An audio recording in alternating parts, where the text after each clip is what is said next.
In this video, I will show how to add watermark in Microsoft Word document. So click on Design and Watermark. Here, some settings. You can select any watermark like this one.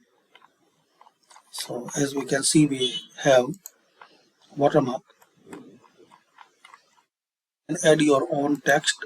So click on Custom Watermark. Type your text. Testing. Okay. Here you can change font, size, color. Then click on Apply.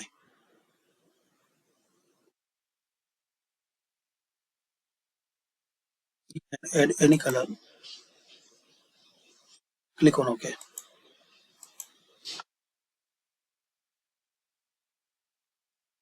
As we can see, every page has watermark.